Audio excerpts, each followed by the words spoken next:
ایک نوجوان مولانا رومی کے پاس آیا، اس کی آنکھوں میں سوال تھا اور چہرے پر بے چینی۔ اس نے ادب سے کہا، مولانا، زندگی کے کئی موڑ ایسے آتے ہیں جب سمجھ نہیں آتا کہ کب زبان کھولنی ہے اور کب خاموش رہنا ہے۔ میں کیسے جانوں کہ کب بولنا ضروری ہے اور کب خاموشی بہتر ہے؟ مولانا رومی مسکرائے جیسے یہ سوال ان کے دل کے قریب ہو۔ وہ نوجوان کی طرف محبت بھری نظروں سے دیکھ کر بولے، بیٹا، خاموشی ایک طاقت ہے، لیکن ہر جگہ خاموش رہنا عقل مندی نہیں۔ 5 مواقع ایسے ہیں جہاں سکوت اختیار کرنا تمہیں بہت سی مصیبتوں سے بچا سکتا ہے۔ پہلا، جب تمہاری زبان کسی کے دل کو زخمی کر سکتی ہو۔ الفاظوں میں آگ بھی ہوتی ہے اور مرہم بھی۔ اگر تمہاری بات کسی کو تکلیف دے سکتی ہے تو بہتر ہے کہ خاموشی اختیار کرو، کیونکہ کچھ زخم کبھی نہیں بھرتے۔ دوسرا، جب تم دیکھو کہ کوئی تمہاری بات سننے اور سمجھنے کے لیے تیار نہیں، جو دل سچائی کے دروازے بند کر لے، وہاں دستک دینا بے فائدہ ہے۔ سمندر کی گہرائی کا راز وہ نہیں جان سکتا جو پانی میں قدم رکھنے سے ڈرتا ہو۔ تیسرا، جب تم غصے میں ہو، غصے میں نکلی بات جلتی کوئلے کی طرح ہوتی ہے، جو پہلی زبان کو جلاتی ہے اور پھر دوسروں کے دلوں کو۔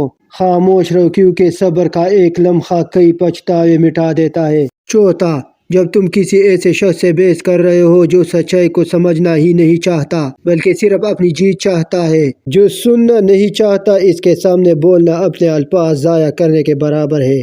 پانچواں، جب تمہاری اپنی زندگی تمہارے الفاظ کی گواہی نہ دے۔ اگر تم خود عمل نہ کرو اور دوسروں کو نصیحت کرو تو تمہارے الفاظ بیکار ہے۔